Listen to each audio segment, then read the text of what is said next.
നമസ്കാരം. ഇറാനെതിരെ അമേരിക്ക നടത്തിയ ആക്രമണത്തിനുള്ള പ്രതികാര നടപടികളാണ് ലോകത്തിൻ്റെ വിവിധ ഭാഗങ്ങളിൽ കഴിഞ്ഞ ദിവസം നടന്ന ആക്രമണങ്ങൾ.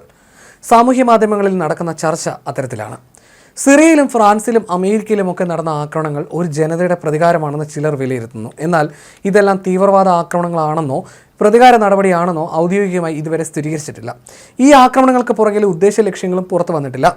തെക്കൻ ഫ്രാൻസിൽ നടന്ന ഞെട്ടിക്കുന്ന ഒരു സംഭവം വിവാഹ ദിവസം തന്നെ വധു അജ്ഞാതരുടെ വെടിയേറ്റ് മരിച്ചതായിരുന്നു. മറ്റൊരാൾ കൂടി മരണമടഞ്ഞ ഈ സംഭവത്തിൽ ഒരു കുട്ടിക്ക് വെടിയേറ്റ് ഗുരുതരമായ പരിക്കുകളും ഏറ്റിട്ടുണ്ട്. ഇന്നലെ പ്രാദേശിക സമയം വൈകിട്ട് 4:30 സംഭവം. വധുവും വരനും അവരുടെ കാറിൽ യാത്ര തിരിക്കാൻ തുടങ്ങിയപ്പോഴാണ് ഗോൾഫ് കാർട്ടിൽ മുഖംമൂടി ധരിച്ചെത്തിയ സംഘം ആക്രമിച്ചത്. ജീവൻ രക്ഷിക്കാനുള്ള ശ്രമത്തിൽ വരൻ കാർ പിന്നോട്ടെടുത്തപ്പോൾ അതിടിച്ച് അക്രമികളിൽ ഒരാൾ കൊല്ലപ്പെടുകയും ചെയ്തു.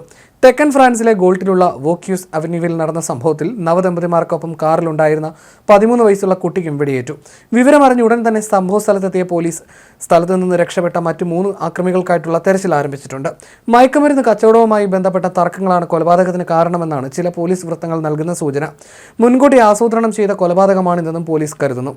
അതിനിടയിൽ മിഷിഗണിൽ ഒരു പള്ളിക്കുള്ളിൽ കുർബാന സമയത്ത് നടന്ന ആക്രമണത്തിൽ നിരവധി പേർക്ക് പരിക്കേറ്റു. മിഷിഗൺ വെയിനിലെ ക്രോസ് പോയിന്റ് പള്ളിയിൽ ഞായറാഴ്ച കുർബാന നടക്കുന്നതിനിടയിലാണ് ആക്രമണം നടന്നത്.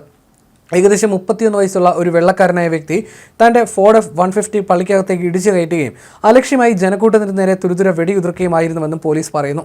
അക്രമി ആരാണെന്ന് ഇതുവരെ വെളിപ്പെടുത്തിയിട്ടില്ല. അന്വേഷണം നടന്നുകൊണ്ടിരിക്കുകയാണ്.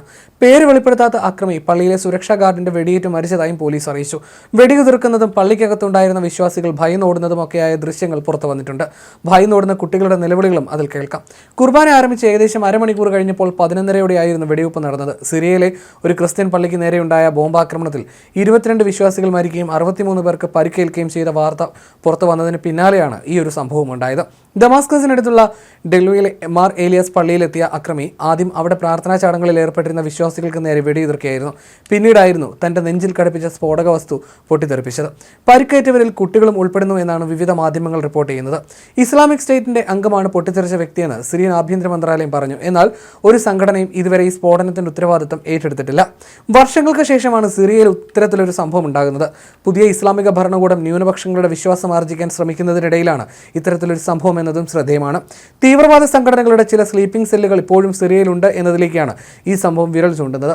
സ്ഥാനഭ്രഷ്ടനാക്കപ്പെട്ട മുൻ പ്രസിഡന്റ് ബാഷർ അൽ അസദിന്റെ അടുത്ത ബന്ധുവായ വാസിം അൽ അസദിന്റെ സിറിയൻ സുരക്ഷാ സൈന്യം അറസ്റ്റ് ചെയ്ത് 24 മണിക്കൂർ കഴിഞ്ഞപ്പോഴാണ് ഈ ആക്രമണം ഉണ്ടായതെന്നും ശ്രദ്ധിക്കേണ്ട കാര്യം തന്നെയാണ്. അക്രമിക്കൊപ്പം മറ്റ് 2 പേർ കൂടി ഉണ്ടായിരുന്നതായും ഇവർ ഓടി രക്ഷപ്പെട്ടതായും ദൃക്സാക്ഷികൾ പറയുന്നു. പള്ളിയിൽ പ്രവേശിച്ച അക്രമി തുടരെ വെടിയുതിർത്ത ശേഷം സ്വയം പൊട്ടിത്തെറിക്കുകയായിരുന്നുവെന്ന് സിറിയൻ ആഭ്യന്തര മന്ത്രാലയം അറിയിച്ചു.